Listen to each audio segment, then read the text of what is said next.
مشہور مقولہ ہے کہ ایک ایک اور دو 11 ہوتے ہیں۔ جب بہت سے لوگ ایک کمپنی کے شیئرز خریدتے ہیں تو کمپنی اپنی پیداوار میں اضافہ کرتی ہے اور منافع بھی بڑھ جاتا ہے۔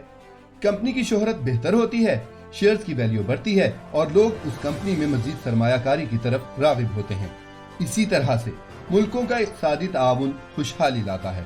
تجارت کا حجم بڑھنے سے کمپنیاں منافع کماتی ہیں، نئے کارخانے لگتے ہیں، سڑکیں بنتی ہیں، ٹرانسپورٹ اور انشورنس کا بزنس فروغ پاتا ہے۔ تجارتی روابط ٹورزم کو ترقی دیتے ہیں اور یہ بھی دیکھا گیا ہے کہ تجارت ملکوں کے مابین امن اور خطے میں استحکام لاتی ہے، کیونکہ اقتصادی تعاون کے بین الاقوامی فروغ کے لیے امن اور استحکام اہم شرط ہے۔ علاقائی اقتصادی تعاون سے وسائل کے بہتر استعمال میں مدد ملتی ہے۔ مثلا پاکستان ٹیکسٹائل اور چاول برآمد کرتا ہے اور ہمسایہ ملک ایران یہ دونوں اشیاء درآمد کرتا ہے۔ ایران اگر یہ دونوں چیزیں کسی دور کے ملک سے منگوانے کے بجائے پاکستان سے خریدے تو اسے سستی بھی پڑیں گی، کیونکہ ٹرانسپورٹ کرنے میں لاگت کم آئے گی۔ اسی طرح ایران تیل اور گیس برآمد کرتا ہے، جبکہ اس کے ہمسایہ ممالک ترکی اور پاکستان کی انرجی کی ضروریات بڑھ رہی ہیں۔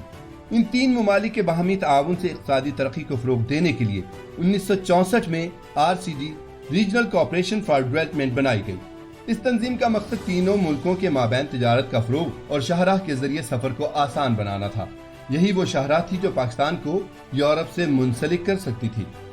ایران میں 1979 میں انقلاب آیا، جس میں شاہ محمد رضا پہلوی کے دور حکومت کو ختم کر دیا گیا تو RCD غیر فعال ہو گئی۔ 1985 میں یعنی ٹھیک 6 سال بعد اسی تنظیم کو تینوں ممالک نے نئے نام یعنی ECO اکنامک کوآپریشن آرگنائزیشن کے ذریعے دوبارہ فعال کرنے کا فیصلہ کیا۔ یہاں یہ بات ذہن نشین کر لینی چاہیے کہ اس کے ابتدا میں رکن ممالک کی تعداد 3 تھی، جو ایران، پاکستان اور ترکی پر مشتمل تھی، جس کو ہم بانی ممالک بھی کہتے ہیں۔ یعنی انہی 3 ممالک ایران، پاکستان اور ترکی نے 1964 میں RCD بنائی تھی۔ اس کے رکن کی تعداد 10 ممالک کے سربراہوں پر مشتمل ہے۔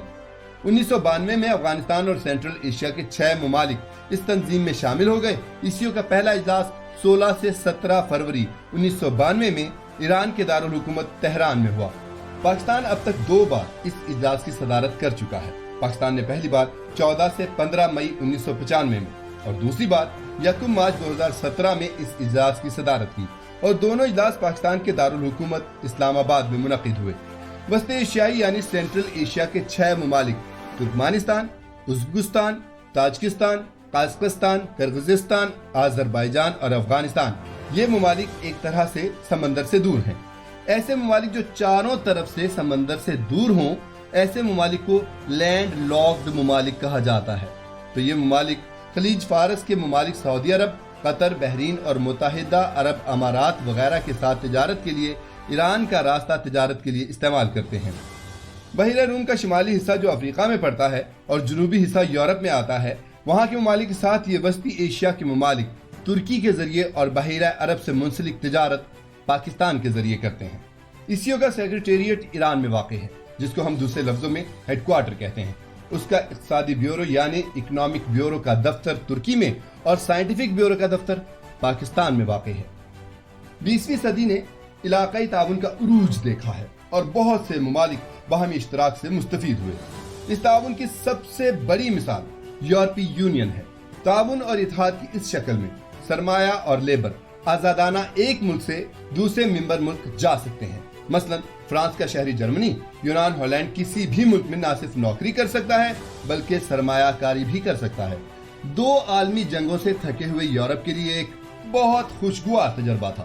اسی طرح کا ایک اور کامیاب تجربہ ایشیا میں آسیان کی صورت میں سامنے آیا۔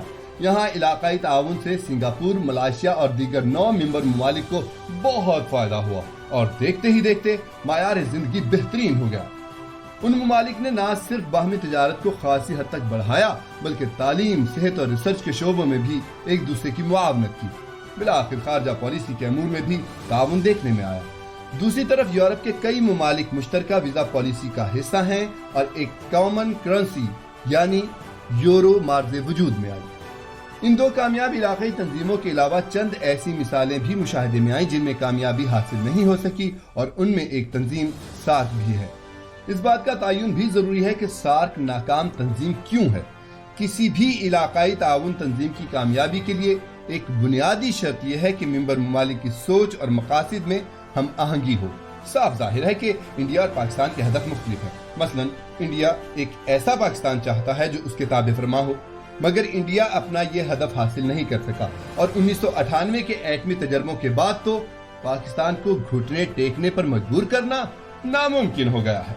لیکن اس بات کا کیا علاج ہے کہ انڈیا نے اپنا برتری اور روب جمانے کا ہدف ترک نہیں کیا؟ پھر انڈیا اور پاکستان کے مابین کئی حل طلب مسائل ہیں جن میں کشمیر سر فہرست ہے۔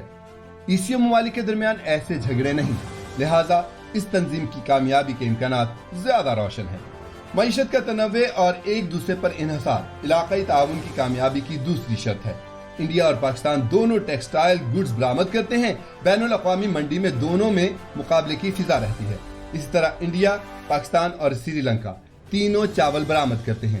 پاکستان اور انڈیا کے مابین باسمتی چاول برآمد کرنے کے سلسلے میں سخت مسابقت رہتی ہے۔ ایسیو کے ممبر ممالک میں ایسی کوئی مشکل نظر نہیں آتی۔ پاکستان اور ترکی بہت ساری ایسی چیزیں بناتے ہیں جن کی سینٹرل ایشیا میں کھپت ہے۔ پاکستان میں لوڈ شیڈنگ کا مسئلہ ہے اور ہمیں گرمیوں میں تاجکستان سے بجلی مل سکتی ہے۔ ایک منصوبہ جسے کاسا 1000 کا نام دیا گیا ہے، اس پر دستخط ہو چکے ہیں۔ عام طور پر کہا جاتا ہے کہ علاقائی تعاون اور تجارت کے فروغ کے لیے مذہبی اور کلچرل ہم آہنگی اور یکسانیت لازمی شرط نہیں، لیکن زمینی حقائق اس کے برعکس ہیں۔ ترکی مسلمانوں کا ملک ہے، پوری کوشش کے باوجود ترکی ابھی تک یورپی یونین کی ممبرشپ حاصل نہیں کر سکا۔ 7 ممالک کے لوگ 3-4 مذاہب کے پیروکار ہیں، جن میں ہندو مت، اسلام، بدھ مت اور عیسائیت نمایاں ہیں۔ ان کے برعکس ایسیو ممبر ممالک میں ہر جگہ مسلمان اکثریت میں ہیں اور اس وجہ سے ایسیو کی کامیابی کے امکانات زیادہ روشن ہیں۔ ایسیو نے اب تک کیا اہداف حاصل کیے ہیں، اس تنظیم کا ریکارڈ کیسا ہے، یہ جاننا بہت ضروری ہے۔ ریکارڈ دیکھنے کے بعد ہم ایسیو کو نیم کامیاب تنظیم کہہ سکتے ہیں، لیکن ساتھ ہی یہ بھی نظر آ رہا ہے کہ اس تنظیم کا مستقبل روشن ہے۔ ایسیو ممالک نے 2005 میں سرکردہ اشخاص کا ایک پینل بنایا تھا تاکہ مستقبل کے اہداف کا تعین کیا جا سکے۔ اس پینل کا کہنا تھا کہ اگر کسٹم ڈیوٹی کم کی جائے اور نان ٹیرف رکاوٹوں کا ازالہ کیا جائے تو ایسیو ممبرز اپنی باہمی تجارت کو ٹوٹل ٹریڈ کے 20% تک لے جا سکتے ہیں۔ 2015 گزر گیا لیکن باہمی تجارت 8% سے زیادہ نہیں بڑھ سکی۔ آئیے اس بات کا کھوج لگانے کی کوشش کرتے ہیں کہ یہ تنظیم اپنے مکمل اہداف حاصل کرنے سے کیوں قاصر رہی۔ اس کی ایک بڑی وجہ تو افغانستان کی غیر مستحکم صورتحال نظر آتی ہے جو تاحال قائم ہے۔ دوسری بڑی وجہ ایران پر ایٹمی پروگرام کی وجہ سے لگنے والی عالمی اقتصادی پابندیاں تھیں۔ تیسری وجہ یہ ہے کہ سینٹرل ایشیا کے کئی ممالک اپنے انفراسٹرکچر کی وجہ سے روس کی معیشت سے جڑے ہوئے ہیں۔ ایسیو کا یہ مقصد ہرگز نہیں کہ ان ممالک کو روس کی معیشت اور تجارت سے دور کیا جائے، لیکن یہ بھی حقیقت ہے کہ اگر گیس پائپ لائنز بن جائیں اور ممبر ممالک کا ایران، پاکستان اور ترکی کے ساتھ زمینی سفر آرام دہ ہو جائے تو سینٹرل ایشین ممالک کو بہت فائدہ ہوگا۔ راقم الحروف جب دوشنبے میں سفیر تھا تو اس بات کا NHA یعنی نیشنل ہائی ویز اتھارٹی کی مدد سے تعین کر لیا گیا تھا کہ اسلام آباد سے براستہ پشاور، جلال آباد، کابل، تاجکستان کا سفر آسانی سے 10 گھنٹے میں ممکن ہے۔ دوشنبے سے بائی روڈ ماسکو جانے میں کہیں زیادہ وقت درکار ہے۔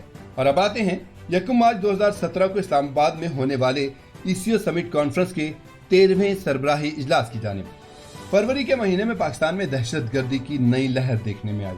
دشمن کا خیال تھا کہ وہ اپنی تمام تر کوششوں کے باوجود ایسیو سمٹ کانفرنس کو سبوتاژ کر دے گا، لیکن دشمن اپنا ہدف حاصل کرنے میں ناکام رہا۔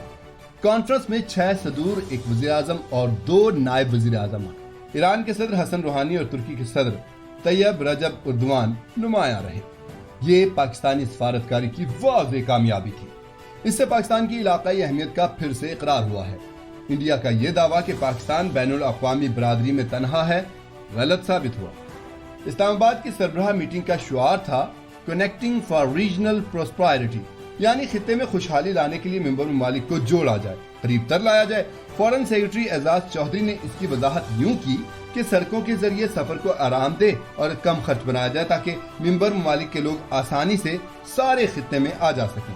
اور اس کے علاوہ مال بردار ٹرک اور ٹرالر بڑی تعداد میں روزانہ بارڈر کراس کریں، اور یہ تب ہی ممکن ہے جب سڑکوں کی حالت بہت اچھی ہو، ریلوے کا نظام فعال ہو اور مال کی ٹرانسپورٹ کم قیمت ہو۔ سڑکوں اور ریلوے کے علاوہ پائپ لائن انرجی کی ٹرانسپورٹ کا آسان اور کم خرچ ذریعہ ہے۔ تیل کی نقل و حرکت کا یہ طریقہ ٹینکرز کے مقابلے میں آسان بھی ہے۔ اسلام آباد کی سربراہ کانفرنس میں وین 2025 کو ممبر ممالک نے اتفاق رائے سے پاس کیا۔ یہ مستقبل قریب کا روڈ میپ ہے۔ اس روڈ میپ کا ایک اہم نقطہ اگلے 5 سال میں ممبر ممالک کے مابین تجارت کو دگنا کرنے کا عزم ہے۔ اس کامیاب کانفرنس نے یہ ثابت کر دیا کہ اگر کوئی پاکستان کو دنیا میں یا ہمارے خطے میں تنہا کرنا چاہتا ہے تو یہ اس کی خام خیالی ہے۔ ایک اور اہم بات یہ ہے کہ چین کے نائب وزیر خارجہ نے ہمارے وزیر اعظم کی دعوت پر کانفرنس میں بطور مبصر شرکت کی۔ کانفرنس کے اعلامیہ میں سی پیک کا باقاعدہ ذکر ہے اور اس بات کا اقرار بھی ہے کہ یہ منصوبہ تمام خطے کی اقتصادی ترقی کو مہمیز کرے گا۔ دراصل سی پیک کا مقصد بھی ٹرانسپورٹ کو آسان بنانے کے لیے خنجراب سے گوادر تک سڑکیں اور اقتصادی ترقی کے پروجیکٹ بنانا ہے۔ تیل کی درآمد کے لیے چین تک پائپ لائن بچھانا ہے، پاکستان کی انرجی کی کمی کو پورا کرنا ہے۔ ایک اندازے کے مطابق سی پیک کے منصوبے کی وجہ سے پاکستان میں 20 لاکھ یعنی 2 ملین نئی جاب نکلیں گی۔ ایسیو کے ممبر ممالک بڑی آسانی سے سی پیک کا فائدہ اٹھا سکتے ہیں، گوادر اور خنجراب کے راستے درآمد اور برآمد کر سکتے ہیں۔ ایران کی اقتصادی پابندیاں اٹھنے سے ایسیو تعاون بڑھے گا۔ تمام ممبر ممالک کو کوشش کرنی چاہیے کہ افغانستان میں امن جلد آئے۔ افغانستان میں امن اور استحکام پورے خطے میں خوشحالی لائے گا۔ دوسری طرف روس نے یورشین اکنامک یونین اور سی پیک کو لنک کرنے کا عندیہ دیا ہے۔ آج کے زمانے میں اقتصادی ترقی اور تجارت کا فروغ بہت اہم ہے اور علاقائی تعاون ان دونوں اہداف کو حاصل کرنے کا ذریعہ ہے۔ ایسیو کی تنظیم نے ہمیں یہ اہداف پورے کرنے کا موقع فراہم کیا ہے۔